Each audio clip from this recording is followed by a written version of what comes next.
Uh-oh.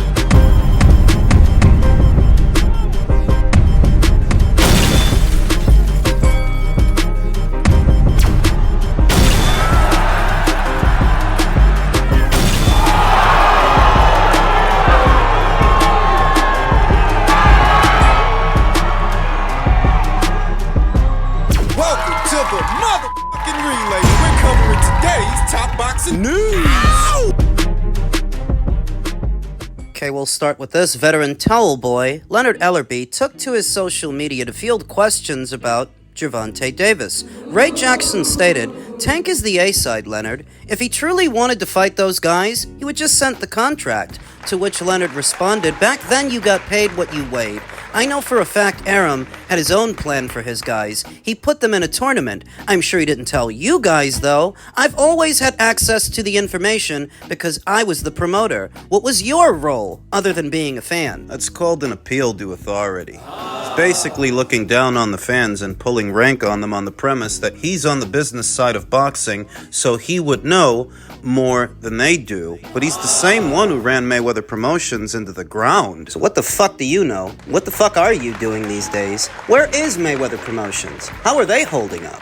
Leonard continued, "Ray, you don't just send contracts, boss. It doesn't work like that." To which another Twitter user who goes by the name Fallout J responded, "Educate us on fights that don't happen with Shakur, Loma, Tio, Devin." It's amazing that Leonard can still sit on a high horse and harp to people about the business of boxing when all he's ever done is bad business. It may have been Floyd's name on the banner, but Leonard was the CEO. He was the one tasked to do all the heavy lifting, and instead, he ran that thing into the ground. What is the state of Mayweather Promotions? When's the last time Floyd Mayweather held a card or did a show? Where is the stable? Nowhere. It's a direct byproduct of Leonard Ellerbe's ineptitude. He was only cosplaying a promoter, cosplaying a business guy. A guy who goes by the name Maresca Era said, "Yeah, Tank has to fight the guys in his era so he can have a legacy to be proud of, dare to be great. He certainly has the ability to do it," to which Leonard responded, "Tank don't have to do shit." And he doesn't. But that's how Leonard Ellerbe and all the guys on that side of the street view the customers. They look down on them. They look at them as someone to take advantage of. Don't you see how they talk to these guys? And don't you see how they talk about boxing? Constantly likening it to a bank heist. But if it's a heist, who are you robbing? Robbing a sport of boxing, and robbing the boxing fans of the fights that they're asking for. They never cared what the fans wanted and what the fans had to say before, much less now that Tank is almost to the finish line and set to walk away from the sport. Technically, Leonard Ellerbe already did, so that he's still running spin for Gervonta Davis even though he's not associated with his career anymore. Oh, well, that's because he's got too much time on his hands. He's unemployed. He's not CEO of Mayweather Promotions. He stepped down over a year ago, and technically, he's not even in boxing right now. So you're noticing that more and more people are becoming critical of Gervonta Davis, people who would have otherwise defended him upon the realization that none of those fights are going to happen. They're just now finding out what I've been telling all of you all along. So if this is a heist and someone's being robbed, they're the ones being robbed of the fights they wanted to see. I don't know why they thought any of that shit was going to happen. Yeah. At the end of the day, Boots is a good fighter, but who is he? Would you have fought Boots if that presented itself? itself? No, they asked us. They said, are you guys open to doing a Boots fight? I said 100%. At 147, Boots' team came back with, they wanted to do it at 152. I wanted to do 152. I never even fought at 147 yet. I said, no, if you come down to 147, we can do the fight. I'm not gonna go to 152 for fucking Boots. Yeah. At the end of the day, Boots is a good fighter, but who is he? Do I think Devin Haney was lying when he said that they tried to stick a catchweight on him? I don't think so. It's not a secret that Boots was busting at the seams and outgrew 147. So I don't think Devin Haney was lying. Devin versus Boots becomes a conversation after the Amon to Stanionis fight. And between the Stanionis fight and where we are now. Briefly. It's another part of the reason Boots is not the darling among boxing fans that he was a couple of years ago. It's because it seems like every time he has an opportunity to fight in a big fight, something goes wrong. They said they wanted Crawford, and when they got an offer to fight Crawford, they didn't take it. Now here you see the thing with Devin. Devin was willing to fight him. They wanted to catch weight. Something else goes wrong. People are running out of patience with Jaron Boots Ennis. So no, I don't think Devin was lying. I think he was telling the truth. But you know, even with that, Boots would have kicked his ass, man. If that fight would have happened, Boots would have knocked him the fuck out. The weird thing is that Devin Haney has the right style for Boots. Devin Haney is a pure boxer. Boots is a boxer puncher. Typically, when those two guys meet, it's the pure boxer that has the advantage. So Devin would have had a tactical advantage, but Boots would have had a physical one. And I don't think that Devin's tactical advantage would have been enough.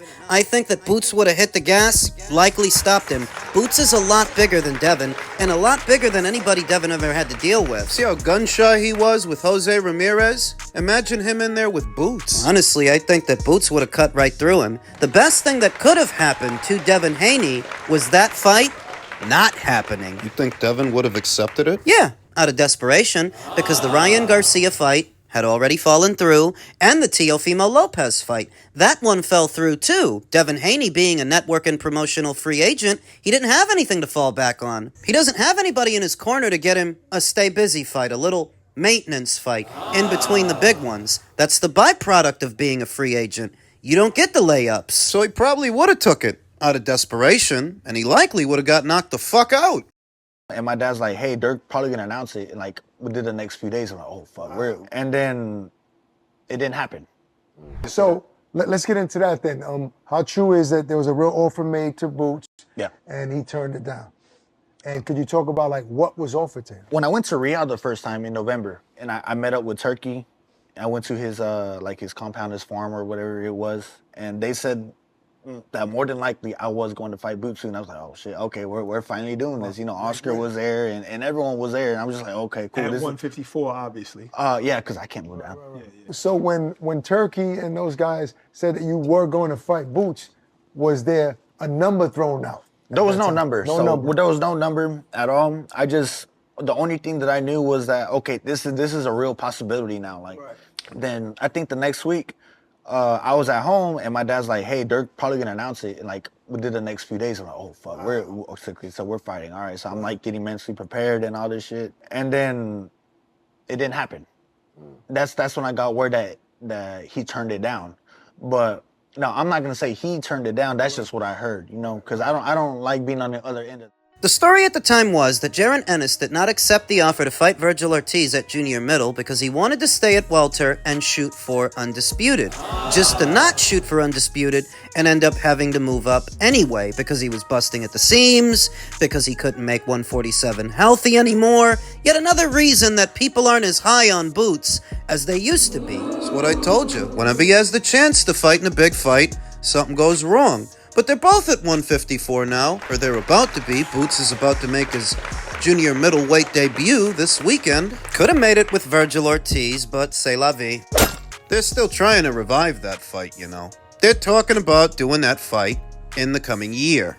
You know, obviously, I have Virgil Ortiz, and that's a fight that we're actually looking forward to, hopefully by next year. But we want to see him perform. You know, I'm excited to watch him because I want to see the best out of Boots to be able to say he belongs at 154 and he's ready to challenge anybody in the division. It all sounds good. All sounds encouraging. Boots versus Ortiz in the coming calendar year, in the not-so-distant future. It sounds good, but I wouldn't hold my breath. Like I've been telling you, I believe that if Boots takes care of business this weekend with Lima, he'll likely fight a Boss Baru right after that, as that is the fastest route to an alphabet title. That's what I think the plan is, and it's not a bad plan. Not only does it get Boots a chance to become a two-weight world champion, but both of those fights are good preparation for Virgil Ortiz. Lima is an aggressive volume puncher. Abbas Baru is an aggressive volume puncher, and Virgil Ortiz is what? An aggressive volume puncher.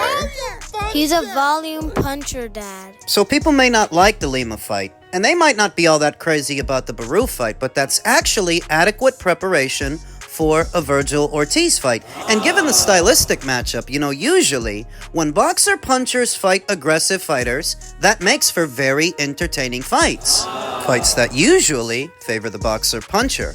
And Boots is the boxer-puncher. Yeah, they might be angry with Boots now, but the mob is fickle.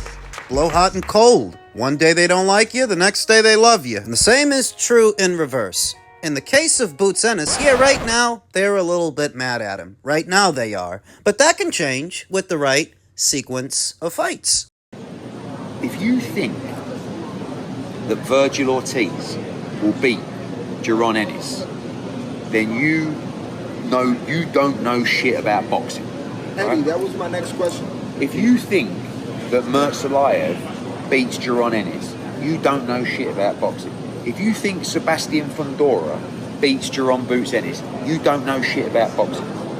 The only fighter between 154 pounds and 168 pounds that I can't categorically sit here and tell you Jaron beats is Terence Crawford. And I still think he beats him, but I can't. I'm so sure that he beats all those other guys. We just got to get the fights, and that you need people that have the appetite to jump into fights like that.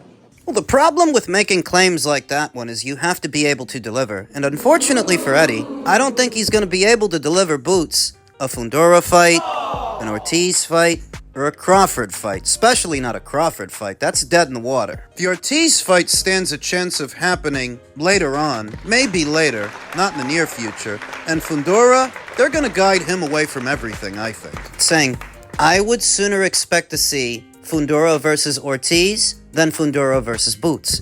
I would sooner expect to see Ortiz versus Fundora than Ortiz versus Boots. I figure that while Boots is fighting Lima, then moving into the Baru fight, maybe Virgil starts to hit the gas on Sebastian Fundora and getting his crack at the apple. He is WBC interim champion after all. He's already in line to fight Sebastian. He's been in line for over a year. It's what I figured. That's what I think. The powers that be are welcome to prove me wrong, but I don't think they're going to. So that by the time Boots and Virgil do fight each other, if they do fight each other, Boots will not only be acclimated to the weight, but he will have had the necessary preparation for a fighter like Virgil. Because remember, Virgil got a head start on him. He's been at 154 for over a year now, and he's about 4 or 5 fights into that junior middleweight campaign.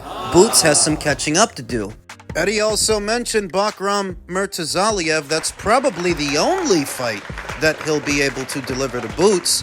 But I don't think he delivers Boots that fight right away. I think, maybe Boots fights Abbas Baru, then Murtazaliev after that, in a unification match. Boots is going to have his opportunity to prove his worth because 154 has a deeper talent pool than 147. I mean, at 147, you probably could have favored Boots to beat everybody that's there right now, but 154 is a different kettle of fish.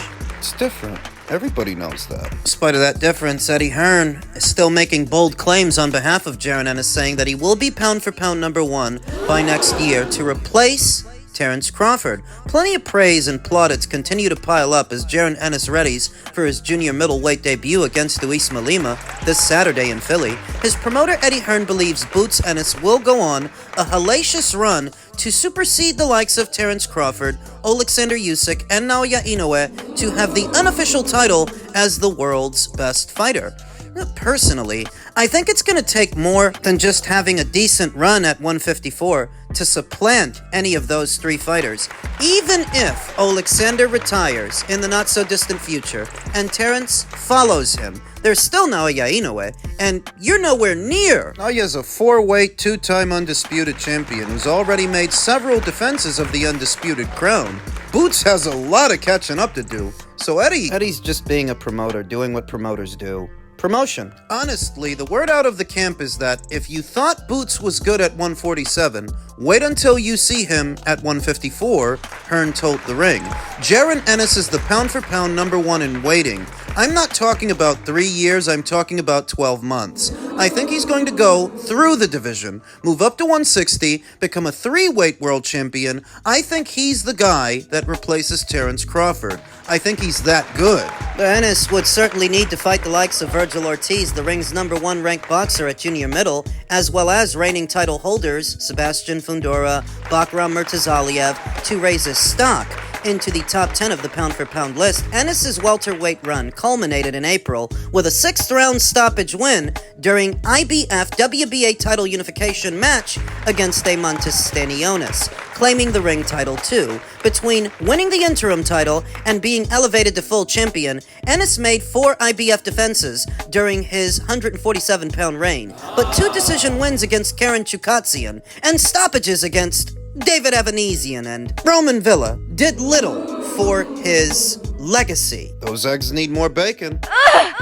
Facing the little-known Luis Malima for the interim WBA title is supposed to be a springboard for Ennis, getting him ready for bigger and better bouts in the coming year. This is not an easy fight to go into at 154, Hearn said, but after this fight, we want Ortiz, Murtazaliev, Fundora. Boots will fight anyone. He will beat them all. We just have to make sure we get those fights. We've already been all through that. Need I remind you, it was difficult for Boots to get unification matches at 147 with the likes of Brian Norman and Mario Barrios and Montes Stanionis. They had a grocery list of guys that they wanted to fight, but in the end, they only got one of them. Something similar could happen at 154 in the sense that you may not get Sebastian Fundora, you may not get Virgil Ortiz right away, but you might get Bakram Murtazaliev, and I think you can definitely get a Boss Baru. Those are both credible opponents, both reigning champions in the junior middleweight division, and less expensive options than the other guys. You won't have the issues negotiating a fight with Bakram Murtazaliev or a Boss Baru that you might have with a Sebastian Fundora, that you might have with a Virgil Ortiz. Those are easier fights to make, I think. A lot of what Eddie Hearn is saying, that level of hyperbole, is just a promoter doing what a promoter's supposed to do. He's just promoting his fighter. Do I think by year's end, next year, Boots will be the #1 ranked pound-for-pound fighter in the world? Absolutely not. Usyk and Crawford could retire right now and Boots still wouldn't be in line to become #1. Eddie knows that. The point and purpose of what he's doing is to ruffle people's feathers, get people angry, get people talking about his fighter. That's what a good promoter does. But not just the talking part. He's also got Boots on a very active schedule. He's already booked him 2 hometown fights set for a 3rd. He brought him back to Philly, and the Philly natives seem happy about it. I mean, whenever he fights there, he does very good numbers there. Who would have thunk it? At Showtime, that's for goddamn sure. Why didn't they take him back to Philly? Of course, you have to be careful that Eddie Hearn isn't writing checks that Boots' ass can't cash. But that's the gamble he has to take as a promoter. He has to roll the dice on the premise that Boots can deliver. Eddie likes to gamble. See if he cashes in or craps out.